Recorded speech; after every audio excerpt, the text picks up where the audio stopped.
what would you like to share with us a key turning point that shaped your leadership style?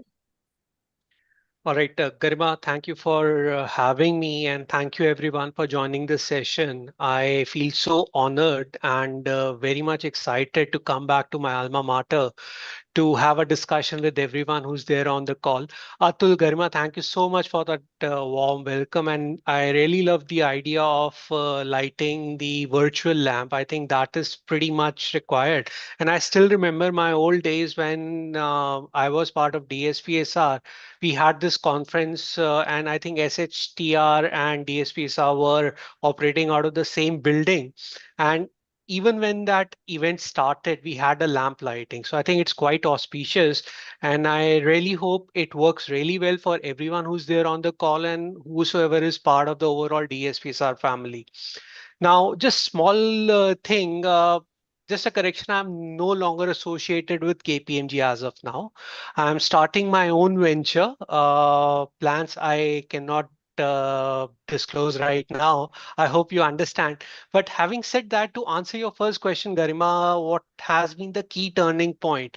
I think it's a very difficult question for me to be very honest because there have been multiple turning points if I see my overall journey in the corporate world. But having said that, I think there have been certain dominant values and traits that I've brought to the table, right? And I've lived by them, and those have been the, you can say, lamp in the darkness to guide me through and throughout. Now, about a couple of years ago, I was part of a leadership development program, and there was this analysis done. It's known as Clifton Strength Assessment. Everyone has some or the other kind of dominant strength. And my values and strengths were mostly revolving around being restorative, which means continuous focus on innovating or improving certain things that are not working, or the overall value proposition can be enhanced. A developer, which means basically taking everyone with me, everyone in my team, taking them with me. I grow, they grow, they grow, I grow, that kind of a thing. And as well as, significance, which means having a view of the bigger picture. So I think these dominant trends are something that have helped me through and throughout my journey. And though these were values that I used to, you can say, cherish a lot, but those came out to be my dominant traits also while doing that kind of an analysis. So key turning points, definitely whatever came my way, I worked on it. I gave my 100% to that, and something or the other kept coming up, and that's how I've grown organically. So my belief, in short, to end this entire rigmarole is that everyone has some or the other dominant strength, and if they play by that or the values that they believe in, I think it will take them places which they want to go, or at least be very successful in life after, let's say, couple of years. If you think back, that this has been my journey. So that's a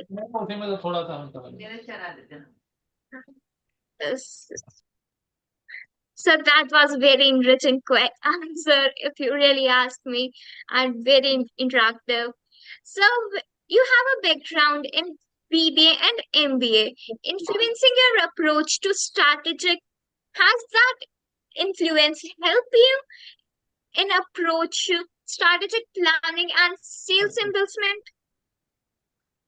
Oh, absolutely, Garima. I think that's a brilliant question. And I'll give you a small anecdote over here. So I was lucky enough to be part of DSPSR. I was the first second batch of BBA at DSPSR. And, I had the opportunity to, study under some of the great professors. They were part of Delhi University. They were coming regularly to DSPSR. And I think the notes that I took during those sessions, I didn't even read the books, to be very honest. My focus was on reading case studies. Now, those notes have been repurposed time and again. I remember there was this university in India, and some of my friends were studying over there. So for their second year examination, I was the one guiding them on how to learn particular subject and actually teaching them those subjects. Statistical or research methodology, I remember clearly. So I've repurposed those notes. So that was the level of depth that notes had based on the sessions that were, taken up by esteemed professors at that point in time. Now, while I was doing my MBA, the same notes were repurposed for the first year in my MBA. I never ever read a book in my MBA. My only focus was again on reading case studies.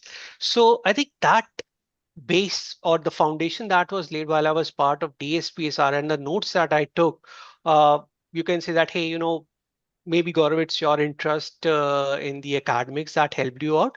Whatever is the way, but the way I see this is that the notes that I took formed a very good layer of foundation for me. And based on that foundation, whatever came my way, I think whether it's strategic thinking, strategic planning, or sales enablement, I think those things just happen naturally, especially in the areas of business research. I clearly remember I was part of a quiz. It was a KPMG wide quiz, and I was in the finals. There were a couple of questions that came in that particular quiz, and the answers I remember came from the very first business report I created while in my third semester in BBA. So nothing goes waste. Whatever I learned, I think I have been able to leverage. That gave me a very strong foundation during whatever I've done in my corporate life. I hope that helps. Certainly, sir, most definitely. Those notes and everything it said is beyond, was beyond, literally beyond imagining. Sir, you said that you were teaching or leading some students while you're education systems, but sir, when that come to leading a proper team of professionals at a global level or a global scale, what were the skills or large scale programs that you looked for to managing that team more effectively or making them work at the same level? Okay, Garima, that's a great question. So I think as and when you grow in your corporate life and you're managing a team, it's very important that you see this entire program management from end to end, right from its initiation to overall value delivery.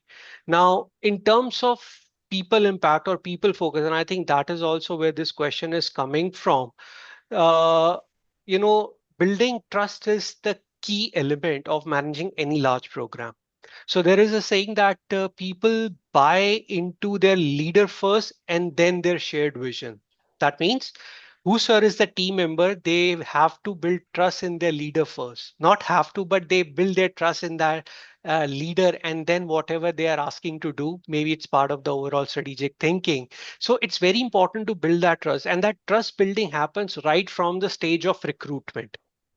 Right. So whenever you are interacting with different people who are applying for jobs, you establish a rapport, and if they get selected, you have to be very much part or very much in touch with them to keep that relationship form till the time they join.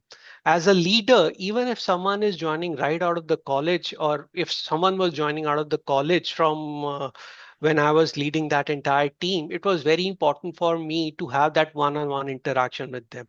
And the purpose for that was aligning them with the overall bigger picture. And this bigger picture, I'm hoping that this will be a recurring theme that you will keep hearing from me whenever I'm telling you, because again, that is related to significance, which is my dormant trait. Now, if you work towards that bigger picture, and I think you keep working towards that, rest everything keeps falling in place. So aligning them with that bigger picture, telling them whatever work they will do going forward, this is how it will impact the overall organizational objective. That is the key. Moving on to the next one, managing a team of 86. I think I have been quite lucky because through and throughout, at least in my stint with KPMG, I was the 20th member when KPMG Global Services started. So I have seen the entire team growing in front of me. I have been the one who has worked on several pilots. So I knew the trade in and out. So I was able to grow organically. I had a very clear view what the organization wants at the top, what are the different moving parts. Now, to manifest that in the understanding of the team members, that's where the regular interaction comes into the picture, but not as a boss. Sorry for using the double quotes, but I think boss is a very negative term. But the focus is on being a servant leader or being what do you call a coach of sorts. So keep aligning with them on a regular basis, having a pyramid in place wherein your second in command is in total sync with you and their second in command is in total sync with them. That is very important. That governance is pretty important. But again, it's an open door policy that we followed at KPMG and other organizations also. And that is something that I see happening in most of the organizations today, wherein, leaders find it very useful to interact even if someone is joining them from the college. So all in all, empowering them has helped me in managing such a large team. Trust me, there are people who are managing teams in hundreds and thousands. All of that is possible because of having a proper plan, a proper pyramid. But at most important point, having those interactions happening with the folks who are working, even if they're just joining us right out of the college. I hope that helps you and everyone gains some bit of, you can say, knowledge from whatever I told about. Yes, sir. Very much. It was very in and out, very open discussion about the team building.